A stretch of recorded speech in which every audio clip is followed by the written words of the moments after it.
Bonjour et bienvenue sur le plateau de Parlons peu, parlons bien. Un Parlons peu, parlons bien dédié aux bailleurs et aux locataires et plus spécifiquement au conflit qu'il peut y avoir entre un bailleur et son locataire. Pour parler de ce sujet assez technique, j'ai le plaisir d'accueillir sur notre plateau Maître Thierry Perrache. Bonjour Thierry. Bonjour Philippe. On se connaît Thierry, donc on va s'appeler par nos prénoms, ça sera beaucoup plus simple. Avec plaisir Philippe. Donc Maître Thierry Perrache est commissaire de justice sur Montpellier depuis 30 ans, donc avec une longue expérience Thierry. Ça commence à faire. Et puis nous avons également Sandrine Amann qui est la responsable du service location-gestion chez Digitray Group. Et Digitray Group, eh bien, c'est le groupe qui a entre autres deux réseaux, le réseau Capifrance et le réseau Optimum. Donc on a l'habitude de travailler aussi ensemble, donc je t'appellerai par ton prénom Sandrine. Alors Thierry, première question pour toi.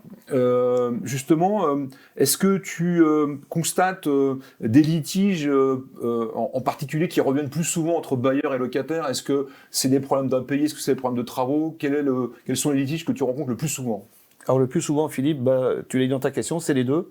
Principalement, c'est quand même le loyer impayé, qui est à peu près 90% des dossiers que nous traitons sur la France entière. Après, les litiges, c'est des problèmes de travaux entre un locataire, un bailleur, à la remise en état de l'appartement à la fin du contrat de location. Et puis, des fois, des petits problèmes d'assurance, mais ça, c'est anecdotique. Ok. Sandrine, tu confirmes, toi, de ton côté, de l'observation, toi qui gères? Complètement. On est sur les problématiques soit d'impayés, parce que les loyers impayés, c'est le nerf de la guerre. Un propriétaire a besoin de ses loyers, le locataire doit les payer. On a aussi les problématiques autour des travaux pendant l'occupation du locataire, mais aussi, effectivement, Thierry en a parlé, les remises en état à l'issue, une fois que le bail est terminé, que l'état des lieux de sortie a été fait, l'appréciation de ce qui est du ressort de l'usure normale, de la détérioration locative, et comment déterminer le juste milieu entre tout ça. Ok, bon, on reviendra sur ces deux sujets, loyer impayé et travaux. Thierry, est-ce que tu constates une augmentation de ces litiges ou pas? Ce qu'on pourrait penser dans l'inconscient collectif, peut-être, je ne sais pas si c'est l'effet réseaux sociaux, les choses un peu sensationnelles, qu'il y a toujours des choses extraordinaires. Est-ce que tu constates ça ou non, c'est plutôt stable? Non, je dirais franchement que c'est plutôt stable. Il n'y a pas d'augmentation significative des loyers impayés. Pas d'augmentation à mon sens et à mon avis sur les problèmes d'expulsion locative, c'est toujours à peu près le même nombre chaque année.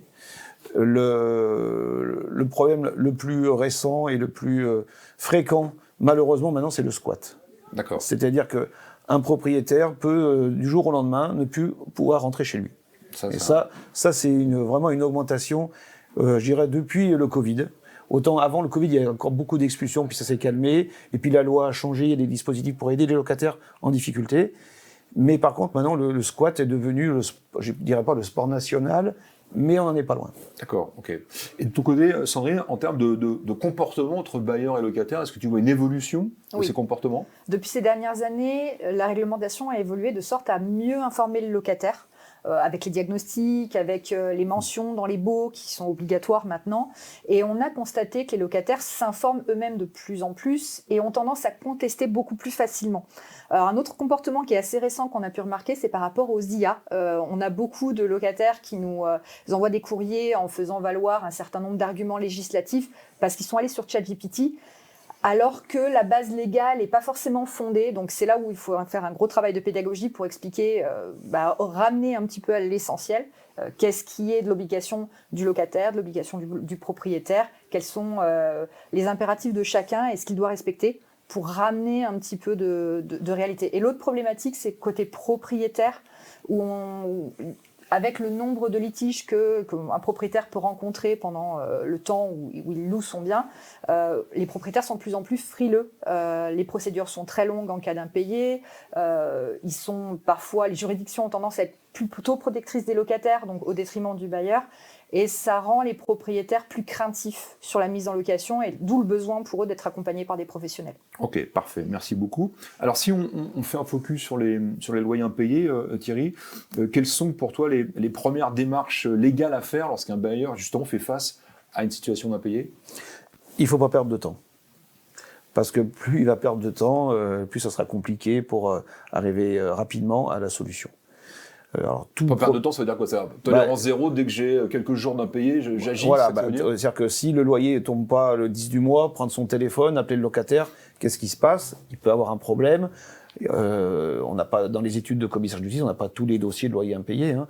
On n'en a qu'une certaine partie. Peut-être que le locataire va dire je paye pas le 10, je vais payer le 20, et ça s'arrêtera là. Le contact, se parler. Ça, c'est important. Ça, c'est important. Oui. Pas s'envoyer tout de suite des lettres recommandées. Non, mais il ne faut pas laisser passer plus d'un mois. D'accord. Parce qu'après, quand on entame la procédure de recouvrement et de résiliation du bail, avec tous les actes qu'on doit faire, les délais qu'on doit respecter, la trêve hivernale, selon quand on démarre la procédure, si on la démarre au mois de septembre, ça va être compliqué de récupérer les lieux avant le 1er novembre, on est bien d'accord. Donc, sachant qu'une expulsion, ça ne se fait pas du jour au lendemain. Alors, on va y revenir. On va y Avant revenir. qu'on arrive à l'expulsion, on va essayer. Donc, on était Mais déjà donc là. voilà, il ne faut pas perdre de temps. Missionner un commissaire de justice pour que déjà, il délivre le premier acte préalable, le commandement de payer les loyers. C'est pas parce qu'on délivre un commandement de payer les loyers qu'on va d'abord expulser tout de suite le locataire. Bien sûr. Mais il va se dire, oula, On prend acte, là. je reçois un papier officiel, j'ai 45 jours pour payer, il faut que j'agisse rapidement. Ok, Voilà. parfait. Sandrine, de ton côté, sur le sujet justement des impayés, est-ce que tu détectes justement des comportements ou des situations qui te laissent penser qu'il y a un impayé qui pourrait arriver? Oui, on est très vigilant parce que de toute façon, Thierry l'a dit, hein, le premier mois, c'est celui sur lequel il faut avoir le plus grande vigilance et le plus grand suivi. Donc souvent, à partir du 10, on va regarder, déjà nous on fait un suivi hebdomadaire. Toutes les semaines, on va contrôler nos dossiers, relancer, prendre contact avec les locataires pour pouvoir commencer à prendre contact et voir comment résoudre le problème s'il peut être résolu. Mais on va regarder, par exemple, est-ce que le locataire nous a fait un paiement, même partiel? S'il est partiel, pourquoi est-ce qu'il est partiel? On va prendre contact avec lui. On va lui proposer éventuellement, s'il rencontre des difficultés, d'échelonner la dette pour pouvoir faire des paiements plusieurs fois avec un plan d'appurement. On va regarder aussi du côté de la CAF. Est-ce qu'il y a des aides qu'il aurait pu toucher, qui auraient pu éventuellement nous être reversées directement pour pouvoir éponger un petit peu cette dette qui est en train de se cumuler? En fait, on va prendre contact avec le garant aussi et tous les organismes de garantie. Toutes les actions qui peuvent être menées assez rapidement, on va les mettre en œuvre assez vite dans ce premier mois parce qu'à l'issue, à partir du moment où le montant de la dette commence à dépasser un mois, qu'on arrive dans le deuxième mois, déjà c'est le bon moment, comme l'a dit Thierry, de déclencher les procédures, de commencer à faire délivrer un commandement de payer pour ne pas perdre de temps. Et deuxièmement, le montant de la dette va commencer à devenir plus compliqué à résorber pour un locataire, donc c'est déjà un petit peu trop tard. Donc toutes les actions elles doivent être menées en premier mois. Question peut-être naïve, est-ce qu'il y a des locataires qui anticipent un défaut de paiement et qui vous préviennent? Oui, ça arrive, et d'ailleurs c'est le meilleur des cas, puisque à partir du moment où le locataire est de bonne foi, on peut lui proposer des solutions amiables, et souvent ceux qui nous préviennent, ce sont ceux qui vont le mieux les respecter. Ils vont nous dire, là j'ai des difficultés, ce mois-ci je vais pas pouvoir tenir mon plan d'appurement, mais j'ai pris des dispositions pour que le mois d'après je puisse vous faire des paiements supérieurs. C'est parfait. Au moins on a un dialogue et on sait qu'on va réussir, ou en tout cas on est dans de bonnes dispositions pour trouver une issue amiable à cette solution-là. La difficulté c'est quand le locataire ne nous répond pas. Bien sûr. Là, c'est pas bon signe. Non.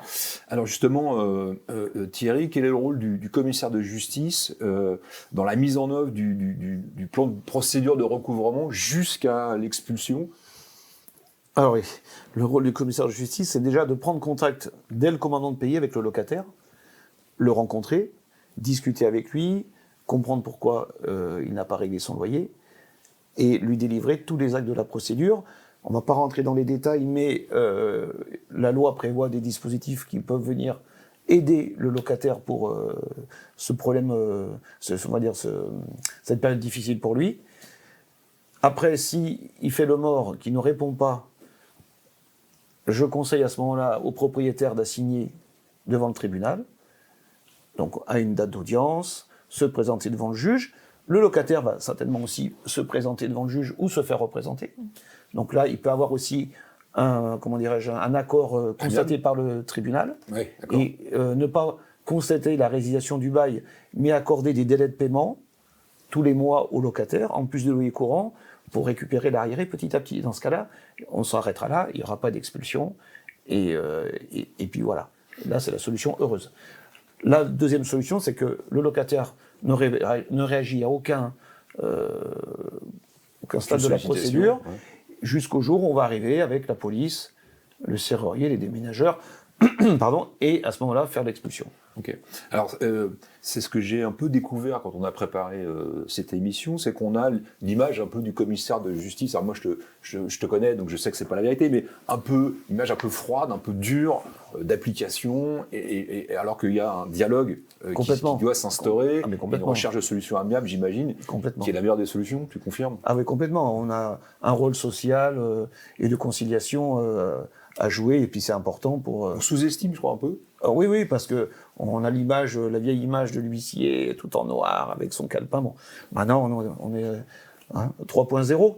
On a des nouvelles technologies, on a des ordinateurs, des tablettes, etc. Donc oui, cette image-là est obsolète. Sandrine, de ton côté, avant d'arriver à une mise en demeure ou un recouvrement, est-ce qu'il y a des étapes préalables que tu mets en place? J'en ai parlé déjà un petit peu tout à l'heure, mais effectivement, la première des choses, c'est prendre contact avec le locataire. Alors ça peut être par des courriers, des premières relances, des premiers emails où on lui dit attention, peut-être que vous avez déjà envoyé votre paiement, auquel cas ne tenez pas compte de la relance. Si c'est pas le cas, il peut y avoir du retard. Voilà, on peut avoir du retard. Des accidents, ça peut arriver. Là, on est typiquement au mois de décembre avec les fêtes de Noël. On sait qu'on a certains locataires qui vont avoir un petit peu de retard dans le paiement. Le Black Friday vient de passer, c'est très dans l'air du temps. Pas de souci. Souvent, on prend contact avec eux, une première relance, et tout rentre dans l'ordre. À partir du moment où on dit au locataire « Attention, vous êtes en impayé, vous avez du retard, ou vous avez payé partiellement votre loyer », on prend contact avec lui, et là, tout va dépendre de la réactivité du locataire. Soit il prend contact avec nous, et on peut mettre une solution amiable, on peut proposer un plan d'appurement, on peut voir est-ce qu'il a fait des démarches auprès de la CAF, est-ce qu'il a éventuellement des allocations, etc. Okay. Si le locataire ne nous répond pas, là malheureusement, il n'y a pas de 36 solutions. Il faut lancer la procédure assez vite parce que, comme l'a dit Thierry, il y a des délais assez longs et assez contraignants pour le propriétaire et il vaut mieux pas perdre de temps. Alors c'est très bien parce que c'est la question que je vais poser, mais juste avant, est-ce que vous constatez des différences entre une location d'un logement et de bureau ou de commerce? Est-ce que les comportements sont différents? Est-ce que le nombre de litiges sont aussi nombreux ou moins? Quel est ton constat, toi, Thierry? Alors en matière commerciale, oui, il y a quand même moins de loyers impayés que pour l'habitation. L'habitation reste quand même la partie majeure de l'impayé locatif. Les bureaux, oui, pareil, un peu comme les commerces. Après, les procédures ne sont pas les mêmes. En matière commerciale, ça va beaucoup plus vite. Le législateur n'a pas pris les mêmes contraintes contre le propriétaire. Donc là, un commandement, au bout d'un mois, le bail est résilié. Ouais, ça va très vite. Donc le chef d'entreprise doit être vigilant. Alors justement, on parlait des délais. Quels sont les délais réels entre les premiers impayés et puis jusqu'à l'éventuelle expulsion? Comment ça se passe? Quand on entend parler d'une année de procédure, qu'est-ce qui explique cette année de procédure, si c'est le cas? Alors, tu as tout à fait raison, Philippe. C'est à peu près, on va dire, une année pour avoir du commandement de le premier acte de mise en demeure à la récupération du bien avec le changement des serrures. Je vais parler du cas ultime, où on va jusqu'au bout. Donc là, c'est à peu près un an, puisque tu as les actes à faire avant la saisine du tribunal, tu as les actes à faire après la saisine du tribunal quand tu as ton jugement d'expulsion. La loi prévoit des délais très longs, on ne va pas entrer dans les détails. Il faut après que nous saisissions le préfet, qu'on demande le concours de la force publique, à défaut de remise volontaire des clés par le locataire. Il y a des cas où le locataire va m'appeler et dire « Ah, mais Maître Perrache, j'ai reçu le papier, le commandement de quitter les lieux, je vais vous ramener les clés, ou venez les chercher. » Je vais les chercher, en plus ça me permet de voir le locataire, de voir l'état de l'appartement et de faire l'état des lieux, et de récupérer les clés, et comme ça, je peux les remettre directement au propriétaire. Dans ce cas-là, on ne saisit pas le préfet, et la procédure sera plus rapide. Mais jusqu'au cas extrême d'aller avec la police, comme je dis tout à l'heure, c'est à peu près une année, oui. Une année, bon, très bien. Excuse-moi, d'autant plus que on doit faire avec la trêve hivernale. Ok. Donc, on peut en parler si tu veux, parce qu'on est en plein dedans. Alors on est en plein dedans. On a l'impression que la trêve hivernale, c'est le statu quo total, il ne peut rien se passer.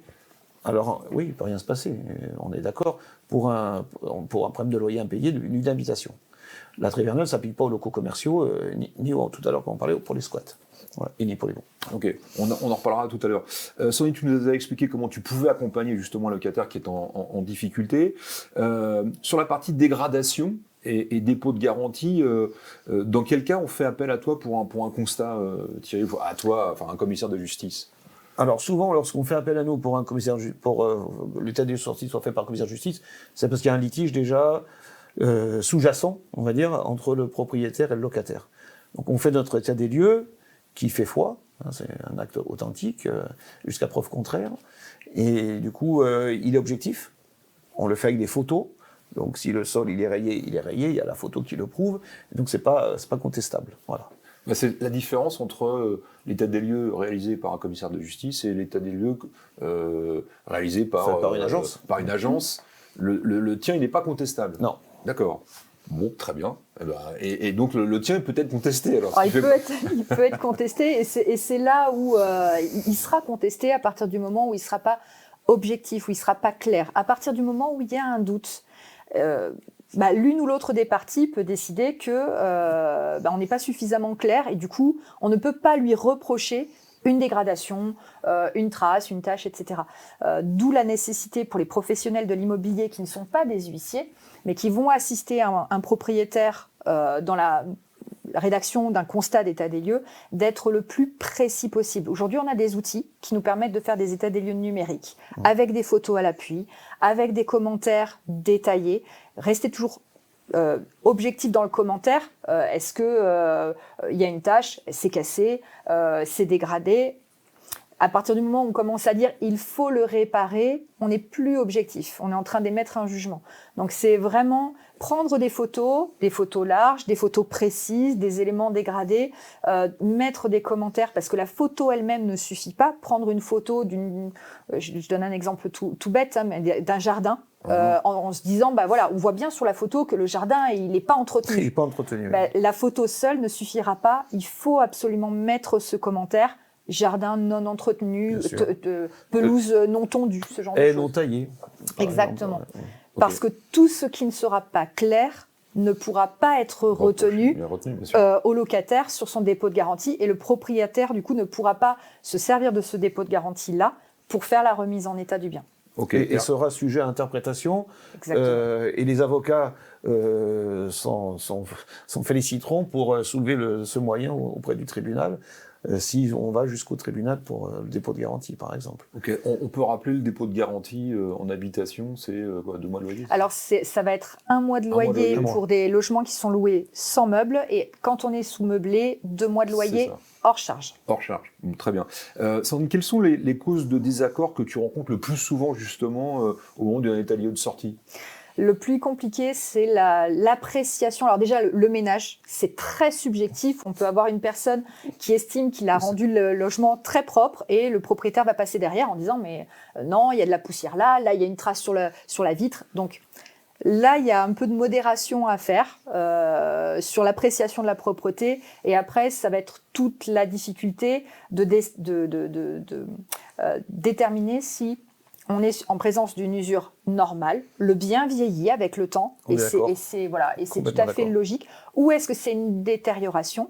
Le locataire a percé un trou, il a cogné une porte, il a fait des traces. Ou est-ce que c'est un dysfonctionnement? On a aussi parfois des propriétaires qui disent ma sonnette fonctionne plus.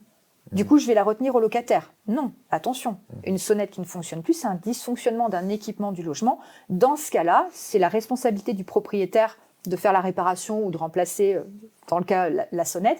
Mais je ne peux pas reprocher à mon locataire un équipement qui dysfonctionne parce qu'il est tombé en panne pendant son occupation et que je constate au moment d'état des lieux de sortie.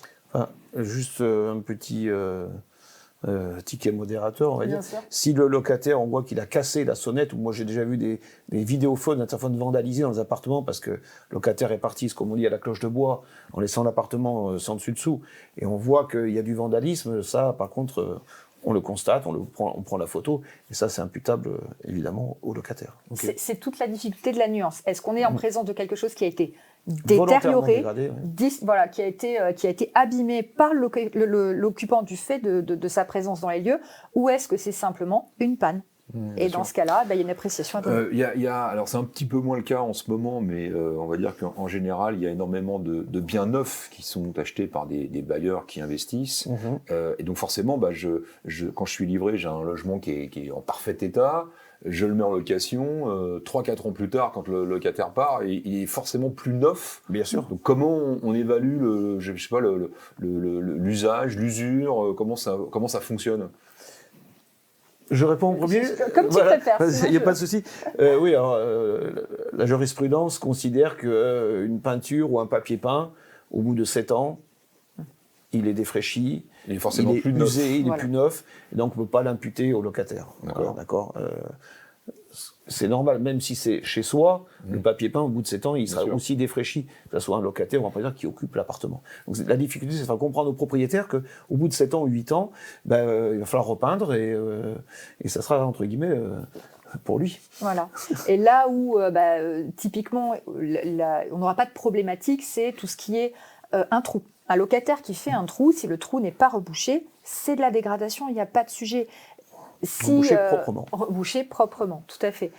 Et après, toutes les difficultés sur l'appréciation du proprement, c'est des problématiques qui sont vraiment très complexes. Mais un propriétaire ne pourra pas reprocher au locataire que la peinture n'est plus aussi blanche qu'au moment de son entrée, parce que avec l'effet de la lumière, avec l'effet du temps, du soleil, etc., la peinture d'elle-même, elle va s'user. Ok. Et là, il n'y a pas trop de conflits à ce niveau-là, non? Il y a quand même Il peut y en avoir. Il peut y en avoir, notamment, un trou a été rebouché, le locataire a rebouché le trou. C'est pas poncé, c'est pas poncé, ou alors il a repeint, mais il a repeint que la petite zone avec son trou. Est-ce qu'un propriétaire peut retenir l'intégralité du dépôt de garantie pour refaire le mur, par exemple?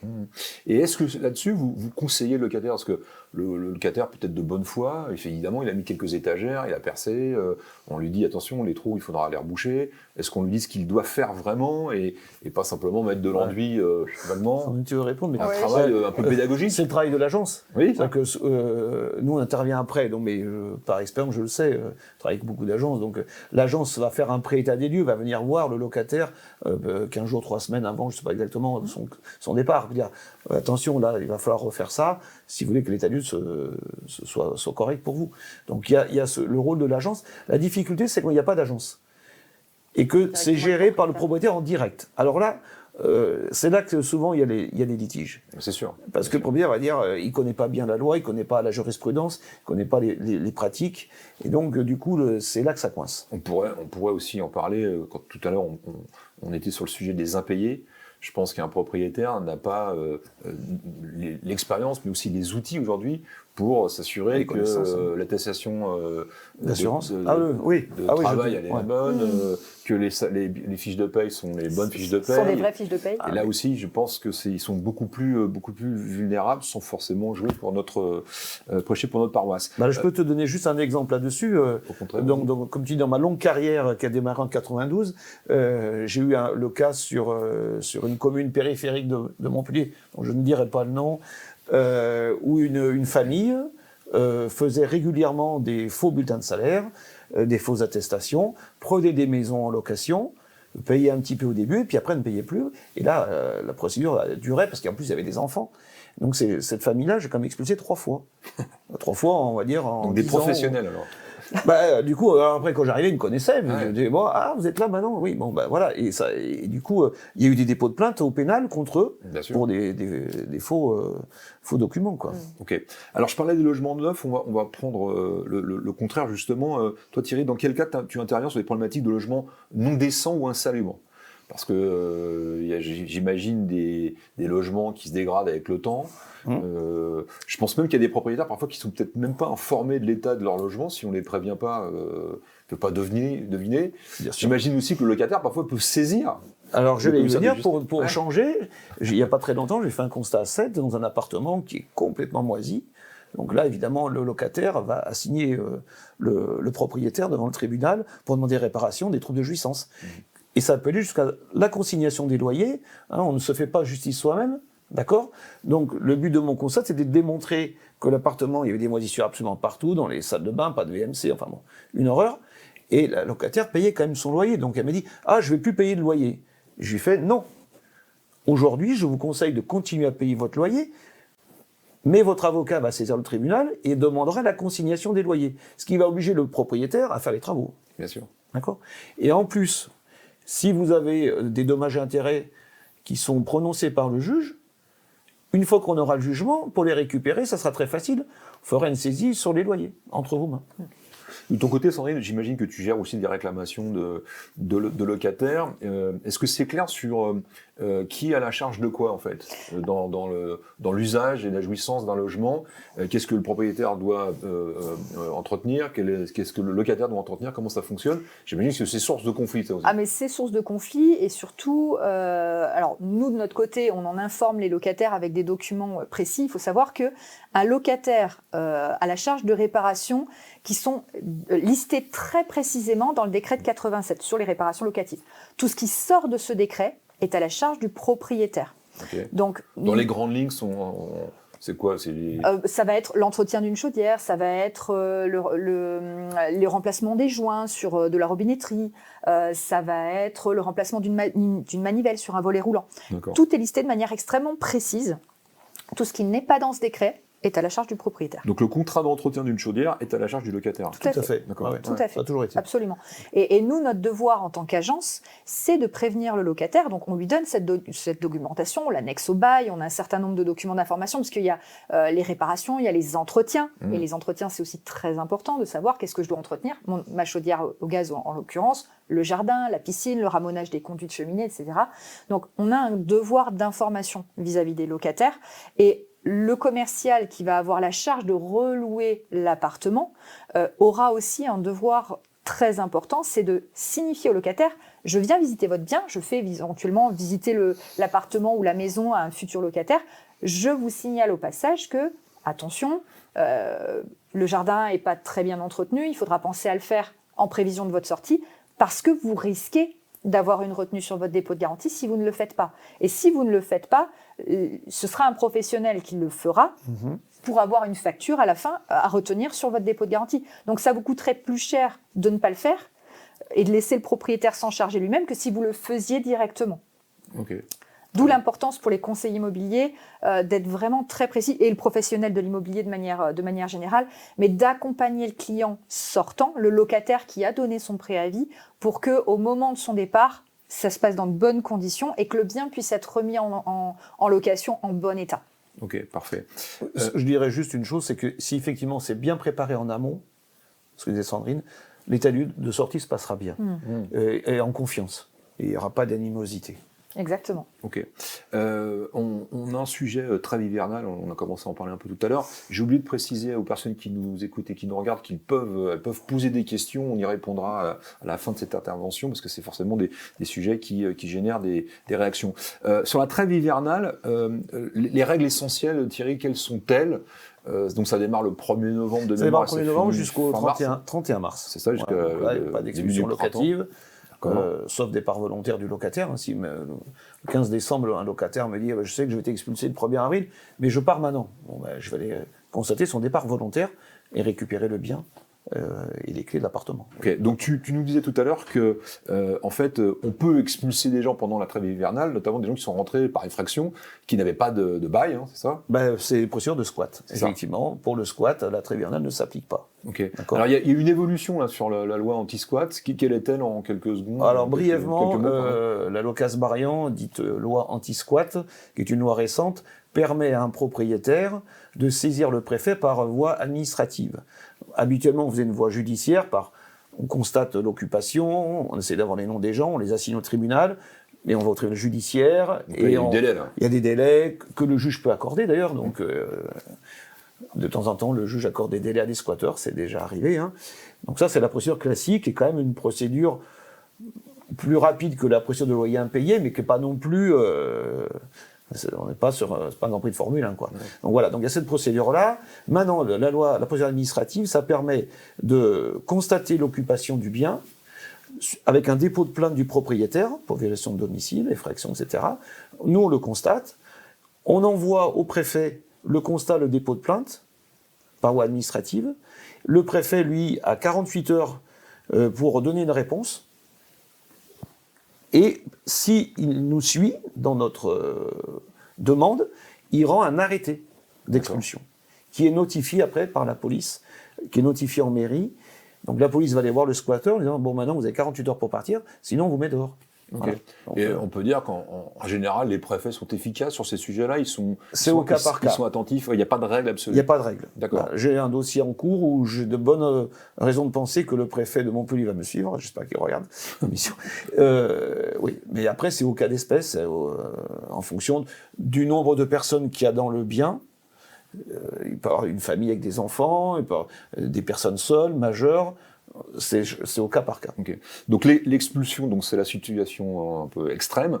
Comment elle se passe de façon opérationnelle? C'est-à-dire, tu y vas. On y va avec la police. C'est ça. Un serrurier. Tu parlais quand on a préparé, tu parlais du concours. Oui, alors, le concours de la force publique. Enfin, voilà, c'est ça, avec le concours de la force publique. Donc, il faut que des policiers soient disponibles pour t'accompagner. Complètement. C'est-à-dire qu'on demande au préfet le concours de la force publique. Là, on parle plus de squat. Là, on parle de loyer impayé classique. Oui. Donc, on est sorti de la trêve hivernale. Voilà. Donc, moi, j'ai saisi au préalable le préfet qui a 2 mois pour me répondre. D'accord. Et dans les 2 mois, soit il m'accorde le concours, soit il l'accorde pas. On part du principe qu'il accorde le concours. Donc, matériellement, on prend contact avec le commissariat de police.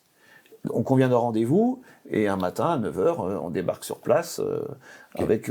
Alors, avant de voir comment ça va se passer avec les forces d'ordre, le préfet, il analyse le dossier, en fait. Oui, parce que nous, on est des juristes de terrain. On est allé voir le locataire du début à la fin.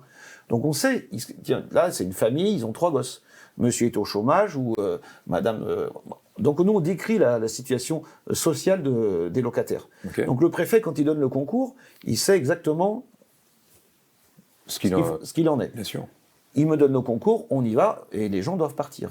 Voilà, quand ils voient arriver la police, ils partent. En règle générale, s'ils partent pas, ils ressortent avec les menottes. C'est déjà arrivé, malheureusement. Donc, bon, ok. Et donc, vous arrivez, il y a un déménageur, comment ça se passe? Oui, alors, il y a un déménageur. Un serrurier? Un serrurier, bien sûr, qui sont avec nous pour, si on nous ouvre pas la porte, percer la serrure, rentrer dans les lieux, prendre les meubles, les mettre dans un garde-meuble, ou des fois, on fait juste un changement de serrure. On laisse les affaires à l'intérieur, et le locataire a 2 mois pour récupérer. Il faut que le locataire soit présent quand vous arrivez? Pas forcément. S'il est absent, vous pouvez faire ça bien sans sûr, lui? D'accord. Complètement. Donc il rentre le soir, et puis changement de serrure, oui. et les meubles. Et alors les meubles pas sur le trottoir, parce que ça n'existe pas. Absolument pas. C'est mis en garde. Ça, c'est dans les films. D'accord. Okay. Mais voilà, le mobilier, soit il reste sur place, on change les serrures, donc le locataire a 2 mois, et puis s'il n'est pas là, on laisse un placard sur la porte. Soit le locataire est là, et des fois il dit je pars, et puis il y a des cas où le locataire dit les affaires, on va pas les mettre en garde-meuble. Mes parents, ils ont une maison à Palavas avec un grand jardin, je vais mettre les affaires là-bas. Donc si le locataire nous le demande, on peut faire jusque le transport du mobilier jusqu'à... Ok, donc au mois d'avril, recrudescence d'expulsion, pas forcément? Pas forcément. Non, d'accord. Pas forcément. Ouais. Je dirais que c'est plutôt à l'automne. D'accord. Parce que souvent les concours sont délivrés, avant la trêve hivernale. Avant la trêve hivernale, il n'y en a pas beaucoup le 1er avril, il y en a quelques-uns, mais après ça s'échelonne tout doucement, mais quand même le gros flux c'est septembre-octobre. Ok. Sandrine, est-ce que toi tu anticipes les dossiers sensibles qui justement risquent de tomber pendant cette période de trêve hivernale? Alors c'est très difficile d'anticiper la trêve hivernale parce que, comme on l'a dit tout à l'heure, il y a des délais incompressibles. On va dépendre pour beaucoup de la date d'audience, à quel moment est-ce que la décision est rendue, est-ce qu'elle a été signifiée, est-ce qu'on a demandé, est-ce qu'on a convoqué le locataire pour tenter une première reprise, etc. Donc l'anticiper, c'est compliqué. Par contre, c'est notre rôle de suivre que cette procédure se déroule bien, qu'on ne perde pas de temps entre les différentes étapes de la procédure. Et surtout, pendant la trêve hivernale, on va préparer la fin de la trêve. On va commencer à anticiper, s'assurer que les concours de la force publique ont bien été demandés à la préfecture, puisqu'ils ont 2 mois pour répondre. S'ils ne répondent pas, il doit y avoir une prise en charge de leur part. On va également agir sur tout ce qui n'est pas expulsion, puisque un locataire qui est en loyer, enfin qui est condamné par un tribunal pour une expulsion, souvent il y a des loyers, il y a une dette aussi sur laquelle on peut travailler. Mais ça n'empêche pas d'embourser sa dette. Exactement. En étant protégé. Ouais. On va agir sur toute la partie recouvrement, en voyant si on peut obtenir des saisies sur compte, des saisies sur salaire. C'est la période propice pour essayer d'agir sur cette partie-là, puisque de toute façon l'expulsion, on est obligé de la mettre entre parenthèses. Ok. Ouais, je dirais que, pour rebondir sur ce que tu viens d'exposer, à peu près sur un dossier d'expulsion, sur le volume qu'on a nous, les commissaires de justice, c'est 60%, on arrive à récupérer à l'amiable. D'accord.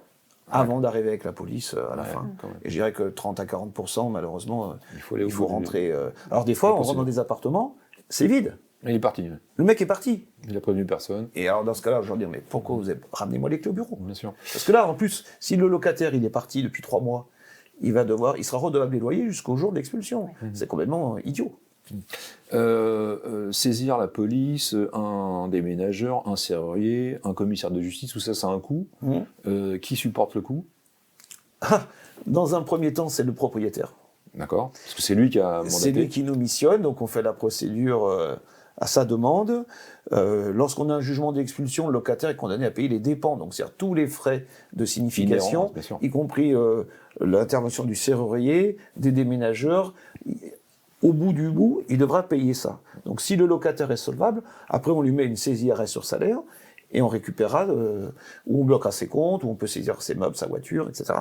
Et on récupérera les fonds comme ça. Tout dépend si le locataire est encore solvable ou pas. Exactement. Et qu'on ait sa nouvelle adresse aussi, parce que ça, c'est aussi un vaste débat. Très bien. Donc là, on était sur la situation vraiment extrême du litige. Si on essaye d'aller sur la partie prévention et médiation, Thierry, est-ce qu'il y a des modes de résolution amiable que tu recommandes avant d'aller au tribunal? Disons que le précontentieux, en général, il est fait par l'agence. Comme l'a expliqué tout à l'heure Sandrine. Après, lorsque nous, on a le dossier à instruire, on fait nos actes. Les actes prévoient le rappel de quantité de dispositions légales qui permettent, on a dit tout à l'heure, aux locataires de solutionner les services sociaux, solliciter les services sociaux, etc. Voilà. Ok. Et de ton côté, Sandrine, est-ce que tu as des conseils que tu pourrais donner à des bailleurs pour éviter les tensions qui dégénèrent? Alors le premier conseil que je donnerais à un propriétaire qui veut mettre son bien en location, c'est de faire en sorte que son bien soit en parfait état, en bon état, éviter toute notion d'affect. Quand on loue par exemple en meublé, on ne met pas des biens de famille à l'intérieur du mobilier qui a appartenu à ses parents, qui aurait potentiellement une valeur, qu'elle soit pécuniaire ou sentimentale, parce que c'est très difficile à chiffrer quand on a dégradé la table qui appartient à la famille depuis 30 ans. Comment est-ce qu'on va chiffrer le remplacement de cette table qu'on pourra forcément pas remplacer à l'identique puisque elle a cette valeur sentimentale. Donc retirer toute notion d'affect, retirer tout le mobilier qui peut avoir une valeur sentimentale, faire en sorte que le bien soit le plus neutre possible, parce que ça facilitera l'appréciation de l'État, ça participera aussi à l'entretien vis-à-vis du locataire qui devra entretenir ce bien pendant un certain temps, et s'assurer d'avoir une installation conforme. À partir du moment où on réunit tous ces points-là, il y a très peu de chances qu'on rencontre un litige avec son locataire. Si le bien est bien entretenu, qu'il est en bon état, que l'installation est conforme, il n'y a pas de raison qu'il y ait des difficultés. Ça encourage le locataire à jouer le jeu. Exactement. À partir du moment où on peut avoir des problèmes d'installation un peu bancale, le bien est un peu défraîchi, comment est-ce qu'on analyse la dégradation qui pourrait être provoquée par le locataire? Si déjà de base, c'est pas très propre, comment est-ce qu'on va aller mesurer le degré de saleté supplémentaire que le locataire... ça fonctionne mal. Exactement. Bien sûr. Thierry, quelles sont les erreurs, toi, que les bailleurs commettent le plus souvent, d'après toi? Qu'est-ce que tu constates? Parce que le locataire se met parfois en défaut, mais qu'est-ce que tu constates côté bailleur? Je pensais tout à l'heure, sans te souffler la réponse, parce que je ne sais pas du tout à quoi tu penses, mais peut-être un excès de tolérance.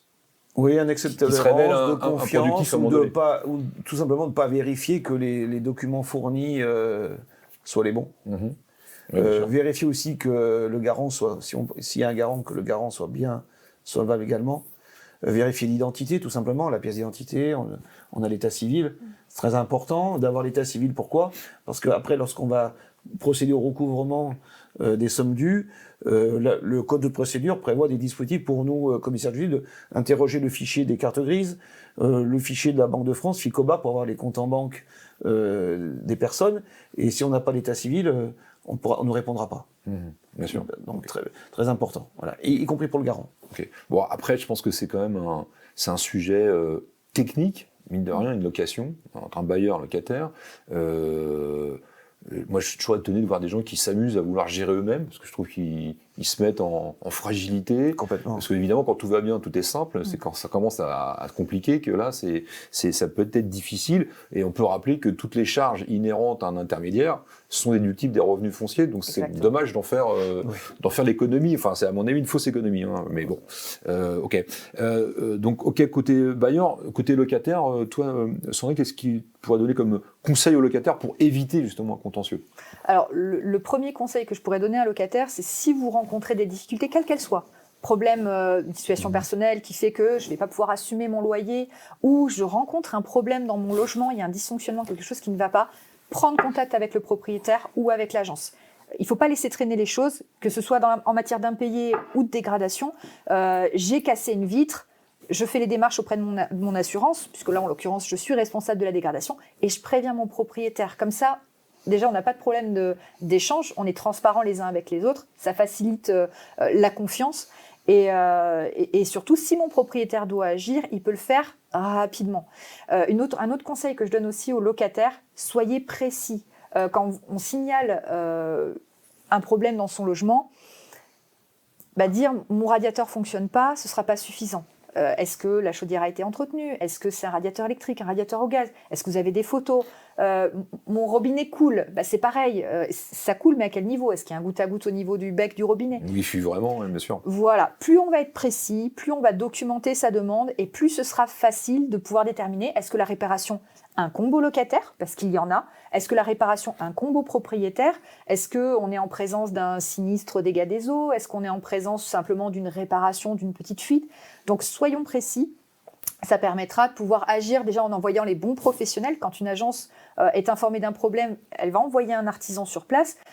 Si on nous dit j'ai pas d'eau chaude, ça va être un plombier. Oui, mais si en fait c'est juste qu'au niveau du compteur, il y a une problématique sur ce qui alimente le chauffe-eau, ça va être plutôt un électricien. Donc plus on va être précis sur sa demande et plus on pourra agir de la bonne manière et du coup faire en sorte que le désagrément dure le moins longtemps possible. Okay. Je pense aussi à des cas de figure vécus de locataires qui payent pas le dernier mois de loyer parce qu'ils disent comme ça je vais récupérer mon sous le dépôt de garantie. Voilà, mon dépôt de garantie. Qu'est-ce qu'il y avait aussi des choses un peu oui, des gens qui au moment de quitter le logement parce que qui n'acceptent pas que l'intermédiaire vienne visiter avec de nouveaux locataires, empêche ça. C'est une obligation légale. Ouais. Il n'a pas le choix, il faut le faire respecter. Mais alors, on peut aller jusqu'où, non? Parce que je me dis... alors là, on peut aller, ça m'est arrivé pour notamment un propriétaire qui donne congé pour vente à son locataire, 6 mois à l'avance. On ne va pas rentrer dans les détails de l'offre préalable pendant les 2 mois. Bon, à la fin du bail, le locataire doit laisser passer les futurs acquéreurs pour qu'ils visitent le bien. S'il n'ouvre pas la porte, il faut faire un constat de refus d'accès et saisir le tribunal. D'accord, bon. En référé. Mais ça peut arriver jusqu'à... Ça peut aller jusqu'à... Et même donc en référé, ça peut aller vite. Alors, ça peut aller vite et il y a eu des cas où le locataire n'est pas là, où il refuse, parce qu'il ne veut pas acheter l'appartement, mais pour des raisons qui lui sont personnelles, refuse d'ouvrir la porte. Mais à ce moment-là, si on a notre référé, on peut faire ouvrir la porte avec un serrurier. Ok. Bon. Ouais, pour que les gens puissent visiter le logement qu'ils vont éventuellement acheter. Oui, tout à fait. Parfait. Je dirais juste aussi pour les états des lieux, ça me fait penser à un cas. Des fois, un locataire me dit j'ai une infiltration d'eau dans le plafond. Alors j'ai fait ma déclaration à l'assurance, mais il se passe rien. Sauf qu'à la sortie, l'agence dit attendez, le plafond n'est pas réparé, vous avez fait quoi? Je fais une déclaration, mais il ne s'est rien passé. Non, il faut aller jusqu'au bout des choses, savoir si ça fuit parce que c'est la terrasse de l'appartement du dessus qui fuit, donc dans ce cas c'est la dommage ouvrage du promoteur, ou c'est parce que c'est la machine à laver du locataire du dessus qui a inondé le carrelage et qui par infiltration s'est mis dans le plafond de la chambre. Donc l'important c'est de déterminer aussi le sinistre et d'imputer les bonnes responsabilités. Mais si le locataire dit j'ai fait ma déclaration, il ne se passe rien, c'est lui qui est responsable de ce qui se passe dans le logement pendant le temps de son occupation. Très bien. Important. Nous arrivons bientôt à la fin de notre émission. Selon vous, donc question que je pose à chacun d'entre vous, quelles mesures, alors au singulier ou au pluriel comme vous voulez, permettraient de réduire durablement les contentieux? Qu'est-ce que nous pourrions faire ou qu'est-ce que le législateur pourrait faire pour que ces contentieux réduisent? Réponds au premier. Ah, je réponds en premier. Non, alors je vais vous aider parce que on a souvent il y a entendu plein de parler choses, de il y a cette plein de fameuse choses. liste Ouais. des locataires Ça mauvais dépend. payeurs. Ça dépend si on se passe du côté du locataire ou du propriétaire. Les propriétaires vont dire la procédure est trop longue. Oui, donc raccourcir les délais de. C'est les délais. Il y en a qui veulent supprimer la trêve hivernale. Ouais. Il y a des pays où il n'y a pas de trêve hivernale. Hein. Oui, bien sûr, bien sûr. Voilà, en France, il y en a une, c'est comme ça. Parce qu'on sait quand même qu'il y a un vrai déséquilibre entre la protection du bailleur et la protection du locataire. Et depuis, j'allais dire la nuit des temps, on parlait de la loi de 48 tout à l'heure, c'était vraiment une loi qui protégeait énormément le Ah oui, locataire. là, on était dans le cadre de reconstruction après la Seconde Guerre mondiale, donc là, il fallait loger les gens en urgence. Aujourd'hui, on n'est pas. On n'est plus là, mais Merci, mais on n'est pour pas en autant, guerre. Non, mais pour On n'est pas autant, en guerre. dans la réalité, pour la l'instant. législation est de plus en plus protectrice des locataires. On le voit, on a énormément de contraintes pour un bailleur qui voudrait mettre son bien en location, avec les encadrements des loyers, les plafonnements, les différentes contraintes qu'on peut avoir en fonction des secteurs. Et les juges également sont très protecteurs. Alors protecteurs peut-être pas, mais en tout cas, on constate que les décisions de justice sont souvent plutôt à l'avantage du locataire que du propriétaire. Oui, tout à fait. Donc notre propriétaire qui se retrouve avec un locataire indélicat qui ne paye pas son loyer ou qui a dégradé son logement, verra d'un mauvais œil cette procédure qui est extrêmement longue pour les expulsions. Donc la simplifier, effectivement, ce serait un premier grand pas pour les bailleurs. Côté locataire, renforcer l'information, puisque souvent, par méconnaissance, les gens disent « mon logement est indécent, mon propriétaire ne fait pas le nécessaire », alors qu'il leur incombe de faire le nécessaire. Donc, renforcer cette information-là est important. est-ce que on n'en a pas parlé, est-ce que le fait qu'il y a depuis maintenant des années des assurances loyer impayé, est-ce que du coup les gens se disent bon bah si je paye pas mon loyer, de toute manière il y a une assurance qui paiera le propriétaire, donc quelque part et ça sera $1 pour lui. Est-ce que ça a changé un peu le comportement des propriétaires qui pourraient du coup être un peu négligents dans le choix des locataires, même si les assurances sont assez contraignantes et assez exigeantes par rapport évidemment au profil du locataire. Est-ce que ça a changé les choses, ça ? Alors on a quelques cas de personnes qui disent, notamment on a des dossiers avec Visal par exemple, où les locataires se disent oh, c'est bon, si je paye pas, Visal va payer le propriétaire. Et quelque part, c'est vrai, sauf qu'il ne faut pas oublier un détail important, c'est que Visal, qui a indemnisé le propriétaire, va se retourner contre le locataire qui n'a pas fait son règlement pour lui dire bon bah maintenant, moi j'ai indemnisé le propriétaire, c'est très bien. Maintenant, il va falloir me rembourser. Pareil pour un propriétaire qui serait un peu négligent sur le choix de son locataire. S'il a une garantie loyer impayé, la garantie loyer impayé peut très bien dire mais attendez, vous avez pris quelqu'un avec un profil très à risque. Je refuse d'indemniser les loyers qui ne vous a pas réglés parce que vous saviez pertinemment que vous preniez un risque en choisissant ce locataire. Et c'est là où j'invite vraiment les bailleurs à être consciencieux dans le choix de leur locataire parce que ça peut avoir une incidence jusqu'à l'octroi de leur indemnité par l'assurance qui peut leur être refusée. Ok, ça c'est pas... J'ajouterais juste une chose, c'est que certaines compagnies d'assurance en GLI soumettent la candidature, enfin les éléments de solvabilité du locataire à la souscription du contrat d'assurance. C'est-à-dire qu'ils vont dire ah bah non, lui on vous l'assure pas. Oui. Si vous voulez qu'on l'assure, il faut telle garantie. Hein. Ils ont leur mot à dire. C'est-à-dire qu'on ne dit pas tiens j'ai pris X locataire, maintenant vous allez me l'assurer. Pas comme ça que ça marche. C'est dans l'autre sens. Parfait, très clair. Merci beaucoup. Il est 12h48. Est-ce que nous avons quelques questions à nous poser ? Alors, on a Farouk qui nous dit « Existe-t-il un document de référence qui récapitule tout ce qui est important de savoir et de faire ?» Alors, Farouk, je ne sais pas si vous êtes côté bailleur ou côté locataire, mais j'imagine que oui. J'imagine que dans un bail, tout est explicité sur les obligations et les droits du bailleur et du locataire. Les notices qu'il faut joindre. Ce que j'allais dire, il y a une notice d'information qui est une obligation, c'est une annexe obligatoire du bail qui doit. Alors déjà dans le bail, il y a un certain nombre de mentions qui sont rappelées sur les préavis, etc. Il y a cette notice d'information qui est obligatoire, qui doit être annexée au bail, et le rappel des entretiens et réparations locatives qui est également annexé au bail. Les obligations du locataire, les obligations du propriétaire. Alors, c'est vrai que c'est un pavé. Je comprends Farouk, sa question, c'est que c'est écrit en petit, il faut bien prendre le temps de le lire correctement.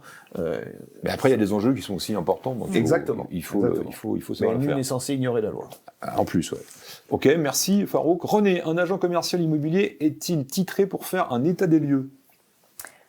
Alors, pas titré au sens où c'est pas un expert d'état des lieux. Par contre, il représente, car il a un mandat de location, le propriétaire pour faire le constat d'état des lieux. Ça reste un professionnel de l'immobilier avec une appréciation professionnelle d'un état d'un logement à un instant T, mais il agit en lieu et place du propriétaire par le biais de son mandat de location. Donc son état des lieux est évidemment parfaitement Il valable. peut le faire, qu'il soit bien signé par tout Tout le à monde. fait. Et il doit être contradictoire, donc fait en présence du locataire Et et du bailleur. de sa présence à lui, puisqu'il représente le propriétaire. Le document doit être signé par le locataire et par lui-même, et être le plus documenté possible. J'avais une question tout à l'heure à vous poser. Le bailleur, pendant la durée du bail, n'a pas la possibilité de venir vérifier que tout s'exécute normalement bien, que son logement est bien entretenu, etc.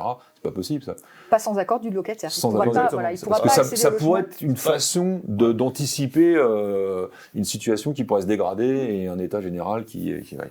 Merci René pour cette question. Est-ce qu'on a une autre question de Claire? Que faire si l'agence immobilière ou le conseiller immobilier n'a pas suffisamment bien renseigné les dégradations, exemple mauvaise fixation du meuble de cuisine ou dégâts des eaux mal réparés?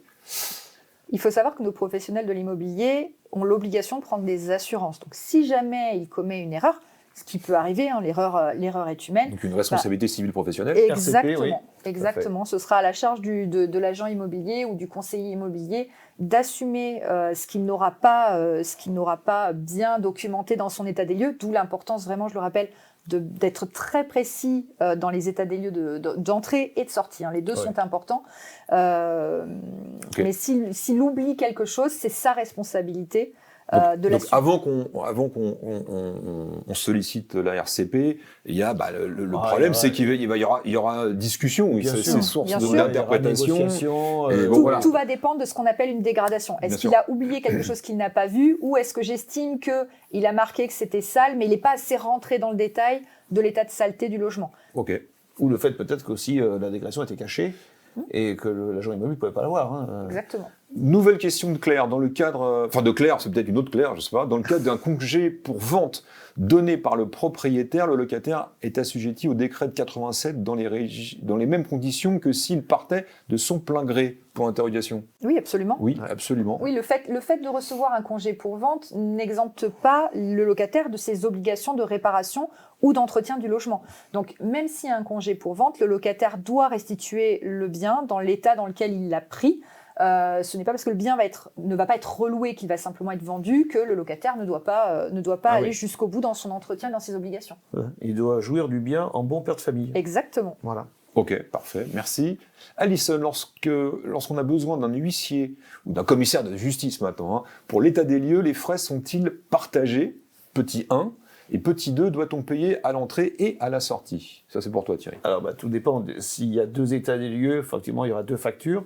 Oui, effectivement, l'état des lieux à frais partagés est prévu par la loi de 89. Bien sûr que dans ce cas-là, il faut simplement que les parties soient convoquées. Au préalable, 7 jours à l'avance par lettre recommandée. Et dans ce cas-là, les frais sont partagés. Et donc, on paye l'état des lieux d'entrée et l'état des lieux de sortie. Oui, mais des fois, on peut avoir un état des lieux de sortie qui est fait par commissaire de justice à frais partagés, et l'état des lieux d'entrée a été fait par l'agence. Pas une obligation de faire l'un. Oui, de reprendre le même. Mais on peut le faire, effectivement. Oui. Ok, merci Alison. Anne-Sophie, y a-t-il un délai à partir duquel un propriétaire ne peut plus prendre la caution pour dégradation des meubles? Alors attention sur les dégradations des meubles, est-ce qu'on est dans le cas d'une location meublée? Est-ce que ce sont des meubles qui ont été laissés à la disposition du locataire dans une location non meublée? Là c'est très délicat. En termes de délai, il faut savoir que la législation impose que le dépôt de garantie doit être restitué dans un délai d'1 mois s'il n'y a rien à signaler sur l'état du logement et sur les dégradations que le locataire aurait pu provoquer. Exactement. S'il y a des dégradations, le délai passe à 2 mois. Tout à fait. Le temps qu'on fasse de faire éventuellement chiffrer ce qui doit être mis en état, etc. Pour les dégradations locatives. Pour ce qui est du mobilier, si on est dans un meublé, il n'y aura pas de difficulté puisqu'on a un inventaire dans l'état des lieux avec le mobilier qui a été mis à disposition. Là où il peut y avoir un sujet, c'est si on est dans un logement non meublé, qui par définition ne devrait contenir aucun meuble. Et dans ce cas-là... Et on a laissé un canapé, ou on a laissé un four. On a laissé... Alors l'électroménager, c'est encore un petit peu différent, puisque ça fait partie des équipements de la cuisine, mais on a laissé une table, on a laissé un canapé, on a laissé un lit, on le laisse à la libre disposition du locataire. Si rien n'est précisé dans le bail, on ne pourra pas retenir de somme pour le remplacement de cet équipement qui aura été dégradé. Ah oui, ils sont réputés non écrits même. Oui, tout à fait. Ok. Merci Anne-Sophie. Anne-Sophie, toujours, que pensez-vous de prendre une garantie Visale en tant que propriétaire? Premièrement, et deuxièmement, est-ce bien efficace?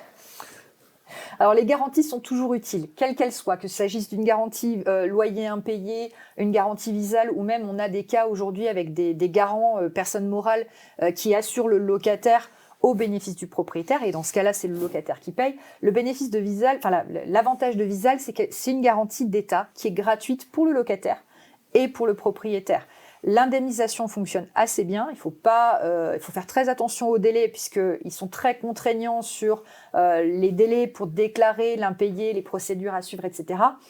Est-ce qu'il y a un avantage? Est-ce qu'elle est efficace? Oui. Nous, on la pratique au sein du portefeuille que l'on gère pour Digitrade Group, et on a des propriétaires qui reçoivent leurs indemnisations tous les mois par Visale. La procédure est suivie également par Visale, donc c'est Visale qui se charge de mandater un huissier pour faire délivrer le commandement de payer, enfin un commissaire de justice, pardon, qui va mandater un avocat si on doit aller devant le juge, qui va se charger de la reprise des lieux, et à partir de la reprise des lieux, le propriétaire reprend le relais. Donc il y a quand même pas mal d'embêtements qui sont pris en charge par Visale et qui vont épargner un petit peu le propriétaire. Chose qu'il n'aurait pas s'il devait le faire par lui-même. Après, à choisir entre une Visale et une garantie loyer impayé, souvent on aura de meilleures garanties avec une garantie loyer impayé, mais il faudra la payer. Mais la GLI est plus favorable. Souvent, les conditions de garantie d'une GLI sont plus favorables aux propriétaires. Mais là aussi, le coût de la GLI peut être déduit des revenus fonciers. Et par contre, dans la GLI, sauf erreur, tu me dis contredération, il y a un plafonnement pour la valeur mobilière, pour les dégradations. Oui. En fait, tout va dépendre du contrat et tout va dépendre du prestataire. Mais ce genre de clauses-là, le montant de la procédure qui est pris en charge, les loyers, pareil, sont plafonnés. Alors souvent, ça va être 80 000, 90 000, ça va dépendre des assureurs. Et les dégradations. Les dégradations immobilières également. Visale, par exemple, indemnise les dégradations immobilières à hauteur de maximum 2 mois de loyer. Alors, je ne sais plus si c'est charge comprise ou hors charge, mais en tout cas, ça peut aller vite, quoi. Voilà, ça va. Si le loyer est de 300 €, ils n'iront pas au-delà de 600 €, combien même il y aurait 15 000 € de dégradation par le locataire. Bon, en résumé, ça marche bien. Ça marche bien. Mais c'est pas aussi confortable qu'une assurance privée qu'on aurait choisie. Ok, ça marche. Merci. Muriel, un manque d'entretien de la chaudière peut-il être opposable à des problèmes d'humidité dans le logement, ce qui peut entraîner des dégradations? Oui. Alors oui, dans l'absolu, si les problèmes d'humidité découlent directement... Oui, s'il n'y a que ça, oui. Voilà. En fait, tout va dépendre s'il y a plusieurs facteurs qui sont à l'origine de ces problèmes d'humidité ou pas. Si les problèmes d'humidité sont apparus parce que la chaudière ne fonctionne pas correctement, parce qu'elle n'a pas été entretenue par le locataire... Oui, effectivement, on peut engager la responsabilité du locataire. Mais encore faudra-t-il le prouver. Exactement. Et c'est là où ça devient compliqué. Parce que souvent, il peut y avoir une chaudière qui dysfonctionne, mais on peut avoir des vitrages qui sont un peu vieux, un manque d'aération. Un manque de ventilation, de VMC, d'aération, effectivement. Après, il y a un expert judiciaire qui peut être désigné, et qui rendra un rapport, et qui soumettra au juge, et il détermine la responsabilité de chacun. Ok. Allez, dernière question. Anne-Sophie, voilà, ça c'est le contexte. Propriétaire d'un logement meublé en location avec bail d'1 an. J'ai mis fin au bail pour motif vente appartement libre de tout locataire. Je n'ai aucune visite et ai peur de ne pas vendre. Question, comment faire si je rembourse l'emprunt pour avoir quand même un revenu en attendant la vente? Et si ce n'est pas possible, peut-elle revenir sur sa décision de vendre tout en restant dans la légalité? Alors attends, là c'est un cas d'école, Anne-Sophie. Alors c'est un cas effectivement un peu complexe. En fait, il faut savoir qu'à partir du moment où un propriétaire a donné un congé pour vente à son locataire, le locataire a quitté les lieux à l'échéance du bail, sauf si, je rentre pas dans les subtilités du droit de préemption du locataire, admettons le locataire quitte le logement. Le propriétaire ne peut pas se servir de ça pour remettre le bien en location tout de suite derrière, étant donné qu'il est censé mettre en vente le bien. Si le bien ne part pas, il n'y a pas de visite, peut-être qu'il y a un problème de prix, peut-être qu'il y a d'autres difficultés. Je peux arrêter la vente. On peut arrêter la vente, mais il faut quand même qu'il y ait eu un délai raisonnable entre le moment où on a donné le congé pour vente au locataire et le moment où le bien revient à la location. Si on le fait au bout d'un mois, clairement, le locataire... C'est entre 6 et 12 mois. 6 et 12 mois, exactement. La Cour de cassation a rendu des arrêts en ce sens. Ok. Et le locataire peut se retourner contre le propriétaire qui aurait remis en location un bien alors qu'il lui a donné congé pour vente ou pour reprise. Et obtenir des dommages. Alors attends, c'est l'avant-dernière question. Alors, Fabrice, le contexte. Un locataire a quitté le logement et nous doit encore environ 10 000 €. On a gardé la caution. on a contacté un huissier qui a envoyé un commandement de payer à sa nouvelle adresse, mais 0 nouvelle. Question, que faire dans ce cas-là à moindre frais? Compliqué. Ça, c'est une bonne question. Oui, donc là, le locataire est parti, il doit encore de l'argent au propriétaire. On a sa nouvelle adresse. Bon, je dirais là, c'est un recouvrement classique. Des loyers impayés, donc sommation de payer. Maintenant, on peut saisir directement on dépose chez une son employeur. requête. On va déposer une requête en injonction de payer pour faire condamner les loyers, plus éventuellement les dégradations, la taxe d'ordure ménagère, etc., etc. On a une somme fixe arrêtée. Donc le juge va rendre une ordonnance d'injonction de payer que le commissaire de justice va aller signifier à la nouvelle adresse du locataire. Et s'il ne paye pas, au bout d'un mois, on pourra entamer une procédure de recouvrement forcé, c'est-à-dire saisir les comptes bancaires, mettre une saisie arrêt sur salaire, saisir les meubles, véhicules, etc. Bon, Fabrice, il y a 10 000 € en jeu, donc je pense que ça vaut la peine peut-être d'engager quelques frais pour que... Mais je conseille à Fabrice de contacter son huissier, enfin son commissaire de justice, pour avoir des nouvelles et savoir s'il a obtenu une ordonnance d'injonction de payer pour procéder au recouvrement forcé des sommes qui sont dues. Oui, parce que le commandement de payer ouvre un délai pendant lequel le locataire doit agir. À l'issue de ce délai, le propriétaire est en droit d'engager une procédure. Alors après, tout dépend des circonstances, mais peut engager une procédure. Voilà, okay. C'était la dernière question, ou c'est la dernière question. Débat dans le chat sur une question déjà posée sur laquelle revenir, s'il vous plaît. Le conseiller immobilier peut-il faire un état des lieux? La réponse est oui. Oui, on peut le faire. Ça n'a pas la même valeur que celle du commissaire de justice, mais c'est parfaitement valable. Qu'il s'agisse d'un conseiller immobilier, d'une agence immobilière, à partir du moment où il y a un mandat qui prévoit cette mission-là, déléguée par le propriétaire à l'agent commercial, oui, il peut faire l'état des lieux. Mais il faut qu'il y ait ce mandat, c'est important. Et une caisse de garantie. Et une caisse de garantie. Absolument. En tout cas, merci à vous toutes et tous de nous avoir écoutés. Vous pourrez retrouver cet enregistrement sur toutes les plateformes de podcast. Merci Maître Perrache et merci Philippe. Sandrine pour ces réponses d'experts très précises qui, je pense, ont éclairé nos auditeurs. À très bientôt et rendez-vous en 2026.